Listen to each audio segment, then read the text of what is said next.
And I want to talk to you today about the 7 L's of poor people. The 7 L's of Cain. 7 L's that you will find in Cain's community, in Cain's house, and in Cain's life, and in most black folks' communities.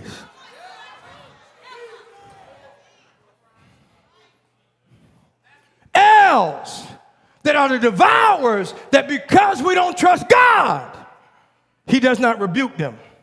Some of those devourers are in our nature.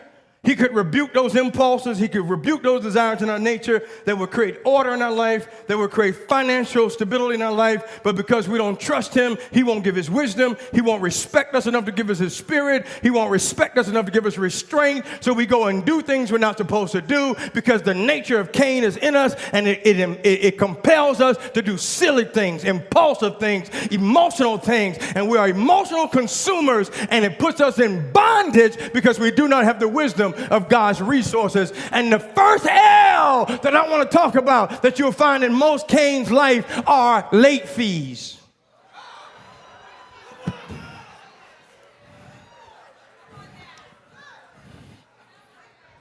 You find a Cain, and you will discover he lives a lifestyle of late fees. Never pays anything on time.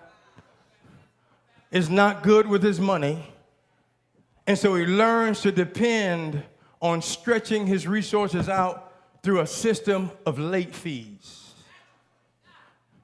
And we don't understand that the very thing you're trying to withhold from God because his wisdom does not bless you, he does not sustain you, you never have enough, never have it in time, never pay it, and the money that you should have been giving to God anyway, you're giving to your banks and insufficient fund late fees, you're giving to your credit cards for late fees, you're giving to your phone, cell phone people for late fees, your satellite TV you shouldn't have for late fees, light bill behind, car payment behind, rent behind, and you look down your life, you look down your year, your month, and you got $200, $250 in late fees. If you would have just paid God what you owe God, he'd have rebuked the devourer. He'd have blessed you. He'd have kept you on time. He'd have given you the resources so you don't get chewed up in late fees. There are whole systems out there that are designed to siphon out of you just because they know you'll pay late fees to get extended time. And stuff that you should have paid off, should have had out of your life, you look back and you got as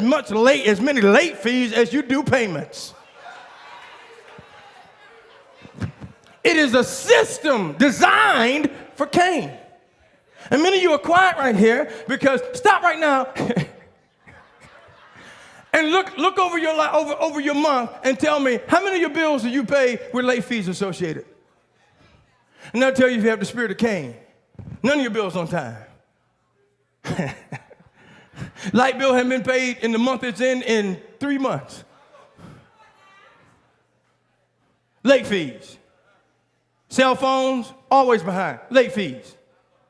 Credit cards that you're only paying the minimal payment anyway, and then on top of that, you're not touching the principal, then you pay late fees. You end up paying more late fees than you pay for principal. And because we're in a cycle of Cain, it becomes normal that the devourer is coming in and consuming your resources, consuming your children's resources, consuming everything that you have. But it's the system we're in because of the mindset, because we don't have the respect of God. So therefore, there's no respect in our life. So we do disrespectful things to ourselves because you don't have the respect of God. People are calling you and handling you disrespectfully. Yeah, let me speak to Carol. I didn't call you by your last name. Look here, when are you going to pay this bill that's been holding out there for? Y'all please don't come and cut my so-and-so off. Well, I'll tell you what we're going to do. We're just going to give you a late fee. Oh, thank you.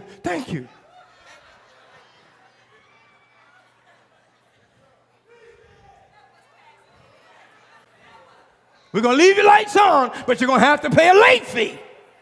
We're going to leave your phone on, but you're going to have to pay a late fee. Cain. Second L that you'll find in Cain's life, and typically in almost every African American community, are loan sharks.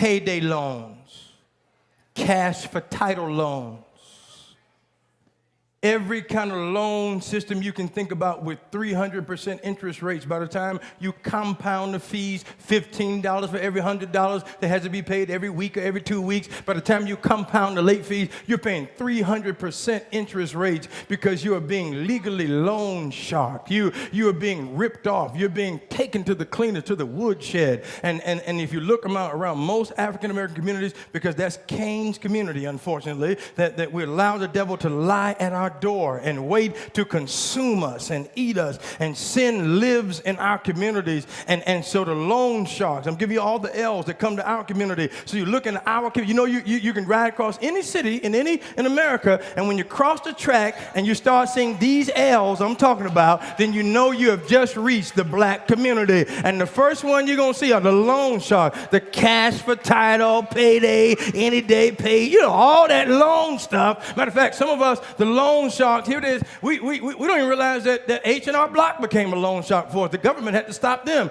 because H&R Block became a loan shark. You sat there and you gave the government, because you don't understand taxes, a interest-free loan all year because you're conditioned to get a refund.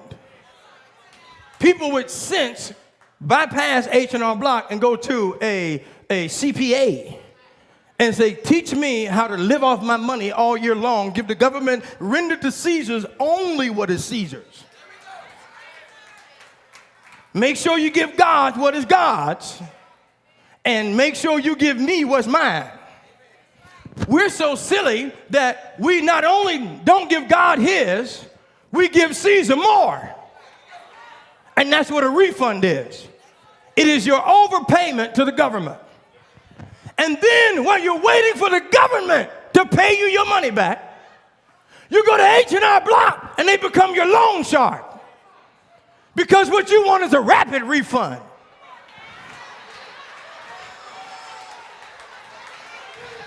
I can't wait. I'm impulsive. I'm Cain. I got to have it right now. Can y'all give me my check today? Sure. For 20% of your refund.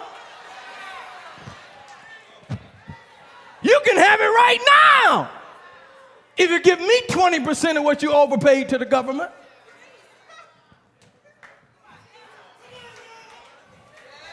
Oh, you don't want to be real in this camp. Waited all year. You can't wait 2 more weeks. Then when you get it, go out and buy a brand new TV, brand new this, brand new that. Don't even give God a portion of that. So the cycle starts all over again.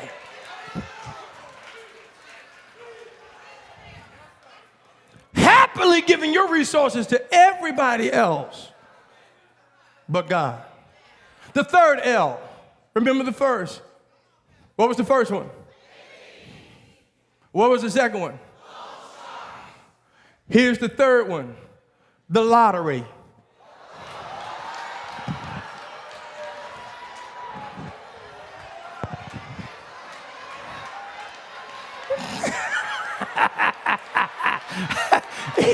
Yeah, pick 6, pick 7, pick. Yeah. That's your third L right there. They say that the lottery generates about $50 million a year in some states. It is what they consider a regressive tax on poor people. Because typically the people who participate in the lottery have an annual income of around $13,000 a year. And they give 9% of what they earn to the lottery. Won't give God 10, but you get a lottery people 9. Hoping that you win pick 6 or pick 3 or pick whatever. Or the big ball. It's a statewide education lottery. Statewide. But most of the lottery machines and booths that make the most money are in poor communities. I want to teach you. They say many lotteries generate more money than corporate taxes from corporations. The money from the lottery goes into a general pool for education. Poor people drive the lottery, and their own children don't even become beneficiaries of it. Because the scholarships that come out of the lottery go to the children with the high grades, and many of them are in other communities and in more improved schools and so on and so forth. So not only you're gleefully giving your money away out of your community, and the government is happy to take it back from you. Talking about you helping our educational system. You've been duped, you've been hoodwinked, you've been deceived, you've been bamboozled.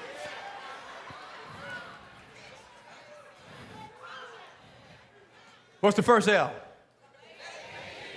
What's the second L? What's the third L? What's the fourth L? Liquor stores.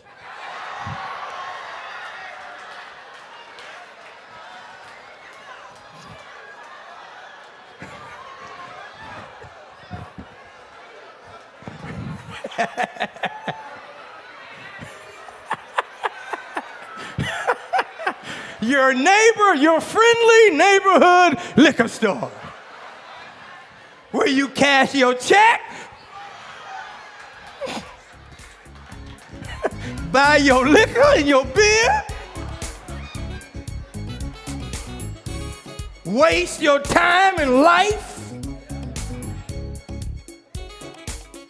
And in every poor, uneducated community, you will find a liquor store.